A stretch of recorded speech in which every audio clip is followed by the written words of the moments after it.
Magandang araw po. So ngayong araw po ay Monday and panibagong araw na naman po ng buhay natin dito sa Japan. Ayan, share ko lang sa inyo yung araw na to dahil may good news po ako mamaya. Alam ko maraming matutuwa and mapapasana all na lang, no? Katulad ko, sabi ko nga sana all. So bago tayo magsana all dito lahat, kwento ko lang sa inyo yung story ng buhay ko dito sa Japan. About sa trabaho ko dito sa Japan. Marami rin kasi nagtatanong sa akin, no, about sa mga experience ko po dito. Bali 9 years na po ako dito sa Japan. 9 years na rin po akong nagtatrabaho dito.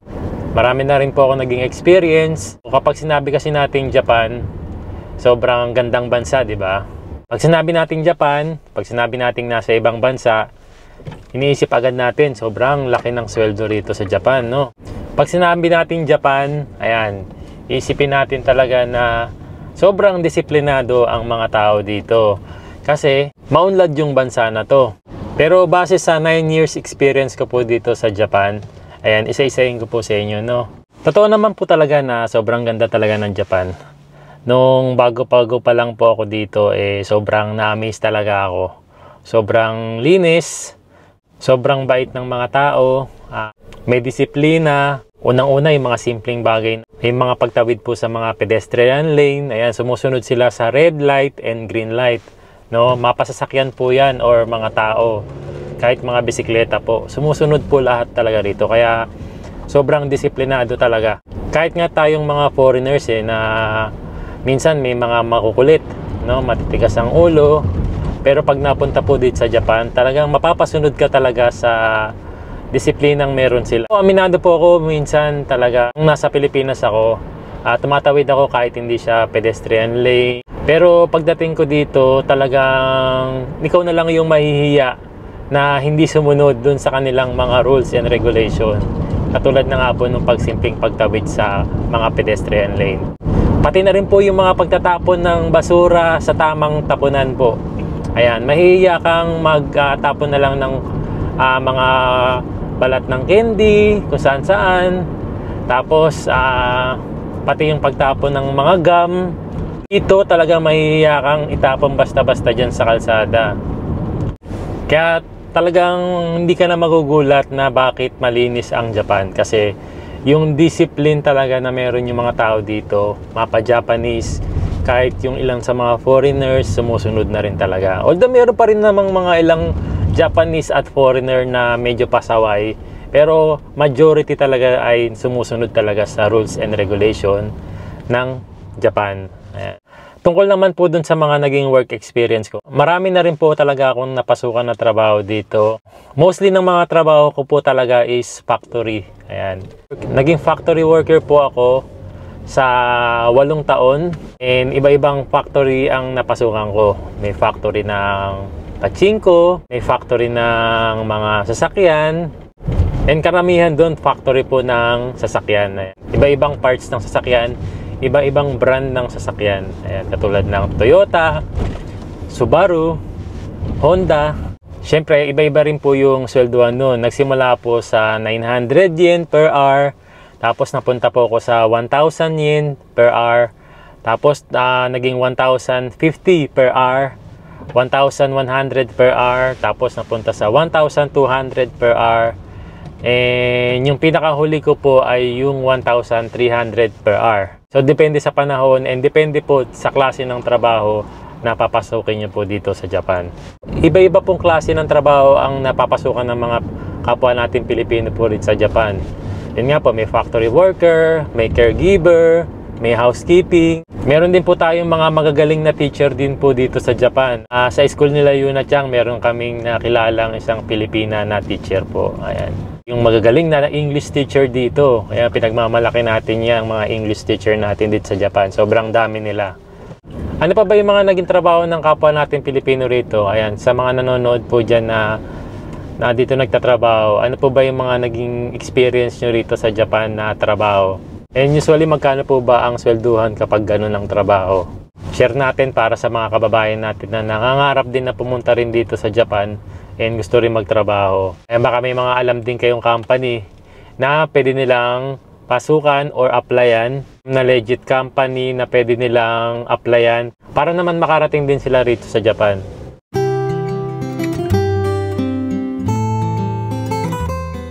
Si Aya nakapasok na po sa trabaho at sila EG naman sa Kasiyunan nakapasok na po sa school. Si Mama naman po nasa bahay ngayon. Ayan.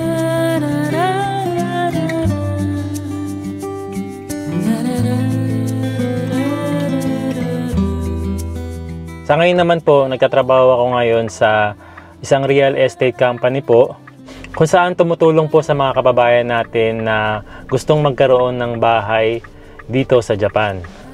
Sobrang dami na namin natulungan and ayun nga po yung magiging good news ko po sa inyo dahil ngayong araw meron ulit tayong isang kababayan na na-approve sa kanyang housing loan. Meron ulit tayong isang kababayan na pupuntahan po ngayon. Ayan, yung kababayan po kasi natin na yun ay nakalipat na sa kanilang bagong bahay. Ayan. So, babiyahe tayo ng 2 oras papunta doon para kamustahin natin yung kababayan natin na yun. Pati na rin yung kanyang pamilya. Tapos, aabutan na rin natin ng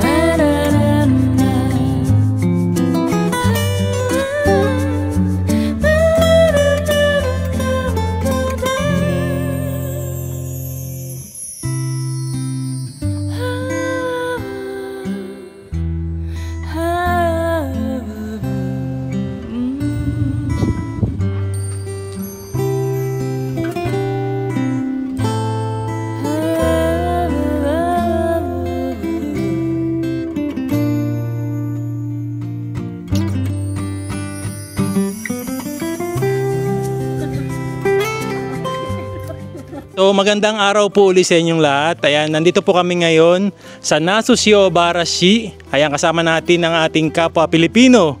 Dito na si Sir Tristan Herrera, isa sa mga kababayan natin na nabigyan ng chance na magkaroon ng sariling bahay dito sa Japan. Kumusta, sir? Ito, masaya po. Dahil nakakawa ng bahay. Masaya kasi may sarili ng bahay. Yes, tama po. Matagal na hinihintay. Kamusta po pala kayo, ma'am, sir? Kagano na po ba kayo katagal dito sa Japan? Tayo ni Ju Ichinen. 21 years. Oo. O 23? 23 years na sa Japan. 23 years old. 23 years sa Japan. Ayun po, again, congratulations po kay Mr. and Mrs. Herrera. Ma'am and sir, sabi niyo po, kayo po ay 12 years pong apartment. Opo. Tama po. Opo. Opo. Ngayon po, ano pong feeling na meron na po kayong sariling bahay dito sa Japan po? Hindi inaakala. Kasi sa tagal, di ba? Unexpected. Kaya kahit yung mga bata tuwan-tuwa na may sarili na silang kwarto, kanya-kanyang kwarto na. Di ba? Tuwan-tuwa sila. Ang excited talaga yung sa mga bata talaga yung sa kanila, yung ano nila, yung gustong-gusto talaga nila magkaroon ng bahay. Ano po ang pinagkaiba ng may sariling bahay ka at saka nag-a-apartment po? Yung sa sariling bahay tsaka sa apartment, ang pinagkaiba po ay yung sa apartment is naguhulog ka ng pera buwan-buwan, nagbabayad ka buwan-buwan, di mapapasaya yung Tama po. apartment, yung bahay na yun. Ang pinagkaiba sa bahay mo na inuhulugan mo buwan-buwan, balang araw, magiging sayo na. Opo, no? At napakagandang investment po na meron tayong sariling bahay para na rin po sa future ng mga anak po ninyo. And last po, paano nyo po ma-describe ang processing na nangyari po sa Entrust in one word po? Napakabilis. Napakabilis. Ang bilis po. Salamat. Opo, parang 1 week Kasi po one week nagpasa ng mga requirements, then 1 week lang po, tumawag na po yung interest ng na okay yan. okay po sa Bangko Loan. Opo. At si sir po ay permanent, Opo. pero si ma'am po ay Long term. Opo. Napakagaling. Si sir po ay say-shy naman po sa trabaho, Opo. no? Opo. Congratulations po Maraming ulit, salamat sir. po. And since meron na kayong sariling bahay dito sa Japan, napansin namin na marami pa rin natatakot na mag-try na mag-apply ng housing loan and magkaroon ng sariling bahay sa Japan. Ano po yung maipapayo nyo sa kanila? Wag po silang matakot sumubok kasi wala naman po mawawala sa kanila. Ma-deny man po kayo, ulit lang po. Yes, tama. At least sumubok, sir, no? Oo. Kasi pag hindi ka sumubok, hindi mo malaman kung Kung may chance ka may chance ka o wala. Tama. Kailangan mo talaga sumubok para malaman mo kung ma-okayan ka or hindi. Yes. Pag hindi, another na naman. Try and try. Try and try. Try and po, no? try. Kasi parang pangalawang subok na po nila to, no? Talaga po? Yung unang una, subok, pinag-antay kami ng 6 months. na walang Wala man lang. Henji. Henji okay. Kaya, ayun. tinry dito, namin 1 week sa lang may resulta na agad. Wow, congratulations. Mr. and Mrs. Herrera, saan niyo po pala nalaman ang tungkol sa Entras po? Ay, yung sa Entras, sa Facebook po nakita. Then, si mama ko po ang nakakita na sabi sa akin na itry mo dito mag-apply para baka sakaling Dito po ma-okay yan. okay yan. Kaya tinawagan niya po si Sir, Sir JP na may isisokay siya gano'n na isokay nga ako. Kaya doon nag-umpisa yung processing. Ay, ang galing na po. Kaya sa lahat na naka-follow sa Entras Japan Homes Facebook page, baka kayo na rin po yung isa sa susunod naming homeowner dito sa Japan. No, ano po? Kaya ano pa inaantay nyo? Mag-inquire na kayo dito sa Entras Entras Japan Japan Homes. Homes. Ayan. Congratulations po, ma'am. Congratulations po! Pero siyempre, after nga nilang ma-approve, nakalipat na nga dito sa kanilang sariling bahay, siyempre, hindi mawawala dyan yung kanilang regalo ng Entras Japan Homes para sa mga kababayan natin na na-approve ang kanilang housing loan. Siyempre, bibigyan sila ng Entras Japan Homes ng 65 inches TV. Yan. Ito na nga, 65 inches TV para kila Ma'am and Sir Herrera para sa kanilang bagong bahay. Ayan. Congratulations. Thank you Maraming po. salamat po. Maraming salamat sa entrance. Thank you. Ano pa masabi niyo, Ma'am, Sir? Ito, masaya po.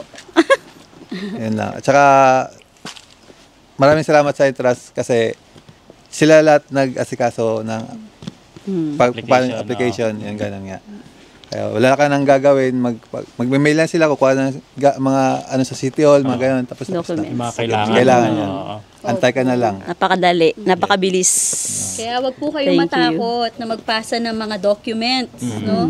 Kasi importante po yan. Try lang ng Try try lang po. ng try. Opo. Congratulations po. Congratulations. Thank you. So, mga kababayan, nandito po tayo ngayon sa Nasushi Obarashi para puntahan po ang ating isang kababayan din po na naaprubahan ng bahay dito sa Entras Japan Homes. Tara po at mag-house tour tayo.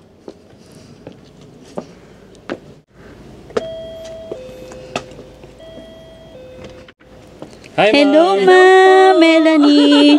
Tuloy po kayo. Salamat po. Bale, ito po si Ma'am Melanie, ang asawa po ni Mr. Tristan Herrera na naaprubahan po sa housing loan. So, mag-house tour po tayo. Ayan. Ang ganda po ng inyong genkan, Ma'am. Opo. Pinoy na Pinoy. Pinoy na Pinoy vibes. May mga bigas. Opo. So, ito po ang inyo pong genkan. Genkan. Hindi mawawala ang ano. So, ito po ang inyong genkan, Ma'am Melanie po. Ang ganda Dito, po. okay. Tapos ito po yung mini hallway. Toilet. Ayan, ito po yung kanilang toilet. Ito 7 jo. Living. Ay, Kitchen. so, kakalipat lang po nila. Kailan po, Ma'am? Saturday. Noong Last Saturday lang. 8. November 8. Malawak po yung living room po. Malawak. ninyo, Ma'am, no? Tapos, pwede niyo po ba ipakita sa amin yung inyong kitchen po? Okay lang. Kitchen. Ito po yung Nag-aayos pa kami dito. So, halat na Malilipat lang. So, gulo-gulo pa. Marami pa nga ayos. ang ganda. Ito talaga yung uso po ngayon, no? Ayun ang nagustuhan ko. Ay, thank you. Ang ganda, Ma'am. Nagustuhan ko dito. Alam niyo po yung napuntahan din namin dati sa ano po sa Saitama po. Alam mo, Ma'am, ito din daw po yung Kaya nagustuhan nagustuhan ko. Pero iba Yan. naman yung design niya. Kaya sabi ko sa asawa ko, nung tingnan namin to, atin na to. Bago kami lumabas ng pintuan, atin na to, bahay na to. Talagang minain mo na, Ma'am. Tatlo kasi tinignan namin. Talaga po. Yung katabi, tsaka to, tas sa kabila.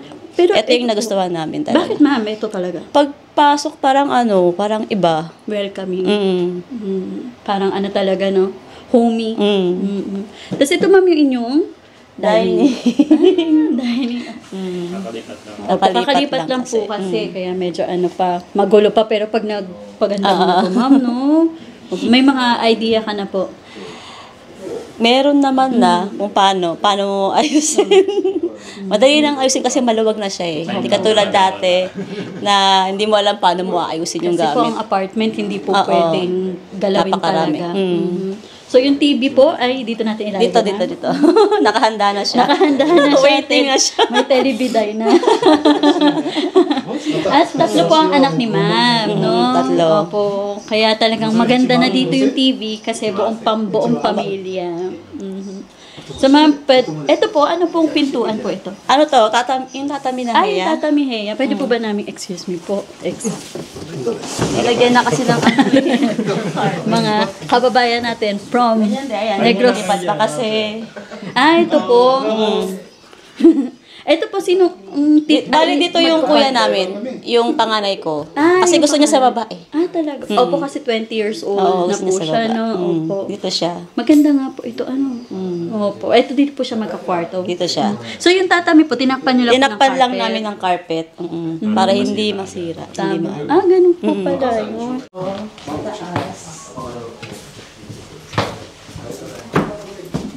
Okay, dito naman po tayo second floor. Sa second floor, Tatlo yung kwarto niya. Gulo-gulo pa din. ah, Dito yung grade 6 kong anak. Dito siya. ito po yung Yan, kwarto ng nag-start grade na six. kaming matulog siya kahapon. Gamer po yung anak Ay, niyo. grabe. Ang ganda po, ang hiray nung Gamer siya pero nihongo yung mga kaano niya eh. Japanese po kasi, no? Opo. Tapos, dyan sa gitna yung bunso namin. Ito po. Ilang taon na nga po ulit si Bunso? Grade 1, 7. Pero bibigyan nyo na po siya ng sariling kwarto Oo. niya. Aba, independent Bali, hindi po pa siya. naayos ng papa niya yung kama niya. Ifotong Cute naman. Yan. Ang lawak po ng mga kwarto. Oo, ma'am. malawak. Opo. Tuwan-tuwa sila. Na may mga sarili na silang Oo. kwarto. Tapos Tapos po, ma'am, ito, may toilet din siya. Opo, dito po sa second Ito, floor. ito sa amin. Ito sa amin ng asawa Ay, ko. ang ganda Hindi ng pa master ang dami pang kalat. Meron din silang 65 inch. Oo, ito talaga yung wata-wata namin TV. Doon sa ang laki kabila. nun. Kaya nilagay na lang namin dito. Nako po, sarap mag-ano dito pag day off ninyo. Oo, dito yung pinaka-cabinet niya dyan. Sarap po mag-relax dito, tapos manonood po kayo ng movie ng asawa niyo, Fernando po. Mag-enjoy ng mga movie. Batang Quiapo. Batang Quiapo. Ang ganda po nung ano dito, Oo, no? dito, oo. Opo. Ayun yung panganay ko. Hello po, konnichiwa. Interview o shitemasu. Shita no heyo, mimashita. Ine. Ay, talaga po. Ito yung panganay na anak. Tagalog o daijoubu? Sabireru? Nihongo dake. Kiku dake na. Kiku dake na. Ganyan, ito rin. Tapos- Nag-stop rin siya kasi may ganyan pa siya kasi. Ito yung ano ninyo, mga storage room. Storage, oo. Ulo ko nga, ma'am. Ang ganda po. Ano siya? Pantry? Pwede po lagyan ng ano? Ang pantry dun, meron din meron dun din sa po. kusina. May nakalagay din dun sa kusina na pantry. So, Tatlong sundae siya. Pwede pa kang 4 eh kasi maliit ito lang po yung yung sa akin parking. eh. Parking. Yan. So, ito po ay kotse po ni sir sa work. Sa work. Sa oo. work.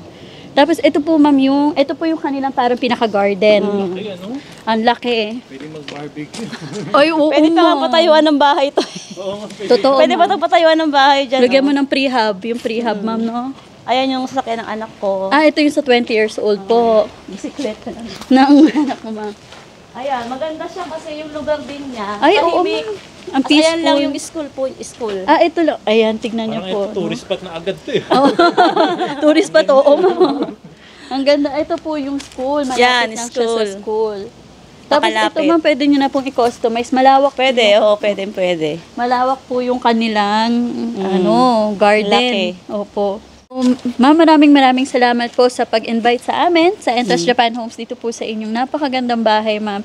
And salamat po at nagtiwala po kayo sa Entrust. At salamat po dahil nakakuha po kayo ng bahay dito sa Japan. Nakapili po kayo. Opo, lastly, ma'am, meron po ka ba kayong last message sa Entrust po? At sa mga kababayan po natin, ma'am, na nanonood ngayon para ma-inspired din po sila. No? Maraming salamat po sa Entrust Japan Home. Para sa mga kababayan natin dito sa Japan, huwag kayong magdalawang isip kung kaya naman, try nyo lang. Yes. Lahat ng mga pwede nyo ilabas na papeles, labas nyo, walang mawawala. kung magta-try. Kung hindi kayo mag-try, mas malaki mawawala. Tama po yan. Ang ganda Try po and ng try. sinabi ni ma'am. No? Try lang ng try. Oo, ma'am, tama po yun. Kasi kung hindi mo talaga susubukan. Try, wala. Kanino po kayo dapat magtiwala, ma'am? Entrust Japan Home. Yes. Sana yung mga kababayan din natin, wag po kayo matakot, no? Kasi pag talagang gusto mo, marami kang paraan talaga. Yes.